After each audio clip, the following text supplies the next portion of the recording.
ऊपर से मैडी के साथ मौका मिल रहा था मुझे पहली दफ़ा काम करने का and I didn't want to miss that and lose that. मैं 22-23 साल का हीरो नहीं प्ले कर रहा हूँ, मैं बाकायदा 40 प्लस का जो है एक इंसान जिसको पहली प्यार हो जाता है। आजकल के ज़माने में जैसे कि हमने इस फिल्म में भी कहा है कि अकेलापन सबसे बड़ी बीमारी है। सब भीड़ में रहते हुए भी, पूरे सोशल मीडिया के अंदर रहते हुए भी, कभी कभी आप रात को जब अपने सर तकिए पे रखते हो तो आपको ये सोचने में मजबूर हो जाते हो कि भाई मेरे नज़दीकी और करीबी लोग क्या उतने ही मुझे पसंद करते हैं जितना मैं उन पे निर्भर हूँ। और उस अकेलेपन को, उस लोनलीनेस को एड्रेस करती हुई ये फिल्म है, जहाँ पे हम कह रहे हैं कि आप जैसा कोई अगर हमारी ज़िंदगी में हो जाए तो शायद वो अकेलापन की जो बीमारी है उसका हमें दवा मिल जाए। मुझे विवेक ने कॉल किया था जो हमारे फिल्म के डायरेक्टर है, और उन्होंने सिर्फ मुझे पहले मोटा मोटी बताया था क्या है, और उन्होंने फिर मुझे स्क्रिप्ट भेजी। स्क्रिप्ट बहुत ही प्यारी है, मतलब आप ट्रेलर में भी देखेंगे तो एक बहुत ही खूबसूरती से जो इमोशन है कि एक लड़का एक लड़की है, वो एक दूसरे से प्यार करते हैं, उनके बीच में जो कॉम्प्लिकेशन है ये तो हम सुनते रहते हैं, बट किस तरीके से बताया उनकी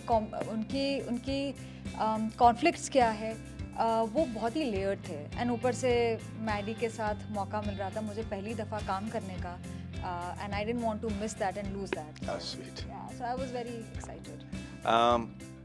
इस कहानी की खासियत ये है कि ये एज अप्रोप्रिएट वाली रोल है। मैं 22-23 साल का हीरो नहीं प्ले कर रहा हूँ, मैं बाकायदा 40 प्लस का जो है एक इंसान जिसको पहली प्यार हो जाता है। तो उसकी खासियत ये है कि इंसान को अगर पहली बार प्यार हो जाए तब भी वो ना टीनेजर की तरह ही बिहेव करता है। उनको देखने में थोड़ा अजीब लगता है, पर वो खुद ही एहसास नहीं करते। हो सकता है कि असली लाइफ में वो बहुत ही हाई अचीवर हों, बहुत ही कंट्रोलिंग हों, बहुत ही पावरफुल इंसान हों, पर अगर पहली बार उसको प्यार हो जाए तो मक्खन की तरह पिघल जाता है, और ये तो फिर भी बहुत ही साधारण सा इंसान है। तो रहना है तेरे दिल में से लेकर यहाँ तक का जो सिलसिला रहा है, जो सफ़र रहा है, उसकी खासियत ये है कि बहुत ही एज अप्रोप्रिएट है। मुझे ये बात बड़ा अच्छा लगा। और दूसरी बात ये है कि कुछ लोग कॉम्प्लिकेटेड होते हैं। अगर आप बॉम्बे में रहते हो या आप रोज़ न्यूज़ पढ़ते हो, आप ब्रेकिंग न्यूज़ ही अगर आप पढ़ते रहोगे तो आपको ये लगेगा कि प्रलय आ गया, अब तो ये दुनिया का बचना मुश्किल है कि नहीं। हर एक बार जब आप ब्रेकिंग न्यूज़ पढ़ते हो तो आपको लगता है कि बर्बादी हो गया भैया, पता नहीं क्या कब हमारे सर पे मतलब बॉम्ब गिरने वाली है।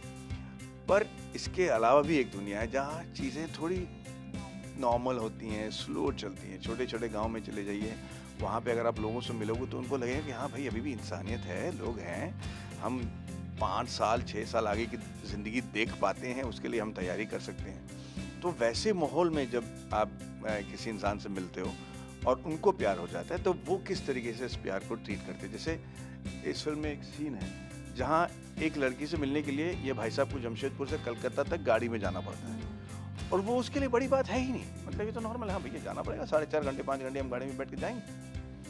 आज बॉम्बे में रहने वाले या दिल्ली में रहने वाले किसी इंसान हो कि आप 4 घंटे गाड़ी में जाओ भैया काम है, उसको लगेगा कि मेरा इतना अपॉर्चुनिटी मिस हो गया भाई, उसके लिए वो सोचने में वो मजबूर हो जाता है। तो उस दुनिया को दिखाने में जो हमारे डायरेक्टर साहब और जिन्होंने कहानी लिखी है, जो खूबसूरती से उन्होंने वो दुनिया दिखाई है, वो देखकर आपको एहसास हो जाएगा कि अभी भी भैया दुनिया में बहुत सारी अच्छी चीज़ें हैं और थोड़ी बहुत कॉम्प्लिकेशंस होंगी, कॉम्प्लिकेटेड इंडिविजुअल्स होंगे, फिर भी अच्छाइयत है और प्यार है। आप कितना समझ सकते हैं कि जो लिमिट में आप जो कह रहे हैं, ऑब्वियसली वो आप महिला का अपमान नहीं करना चाहते जी, बट जो ये मैन्स पावर है, इस पे आपका क्या व्यू? देखिए भाई साहब, वही है जो शायद आप भी इसी से सफ़र कर रहे हैं कि हम कभी कभी कुछ ऐसे चीज़ें कह जाते हैं जो हमारी कंडीशनिंग का हिस्सा है। जब हमने हमारे माँ बाप को या उनके माँ बाप को जिस तरीके से दादी दादियों को जीते हुए देखा है, नए तौर तरीके हमें समझ में नहीं आता। नए तौर तरीके में जिस तरीके से हमें औरतों को ट्रीट करना चाहिए, जो उनका हक बनता है, वो हमें किसी ने सिखाया नहीं और हमें सीखना पड़ रहा है गलतियाँ कर करके। और हम नहीं चाहते, जैसे आपने बिल्कुल सही कहा, कि हम नहीं चाहते कि किसी को ऑफेंड करें या उनका दिल दुखाएं या उनको नीचा दिखाएं, पर हमारे तौर तरीके जब ज़ुबान में हमारी लफ्ज़ आ जाते हैं, उससे हम जो हर्ट पहुंचाते हैं उसका हमें एहसास ही नहीं है।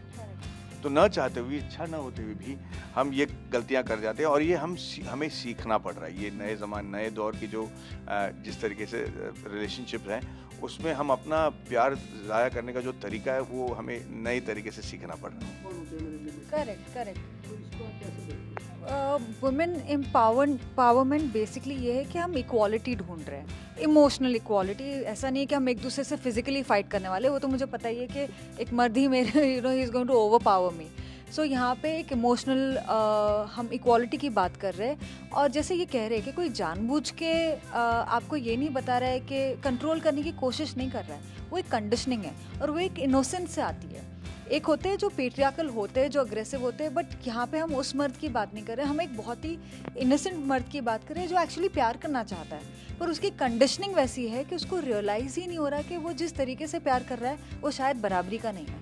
तो यहाँ पे हम वो इमोशन से जूझ रहे हैं एंड वो इमोशन को डील करने की कोशिश कर रहे हैं बहुत ही प्यारे तरीके से।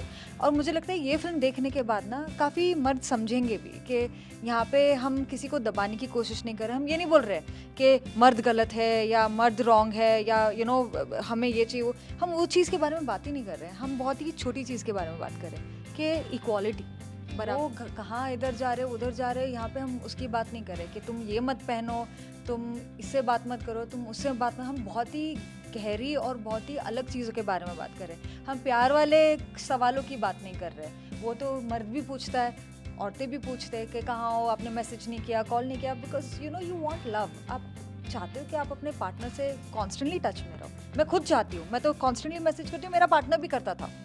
चलो आप लोग का प्यार बना रहे, आपकी फिल्म बहुत लोगों को पसंद आए। हमसे बात करने के लिए बहुत शुक्रिया। Thank you Thank you. So much, Thank you, thank Bhaई यू।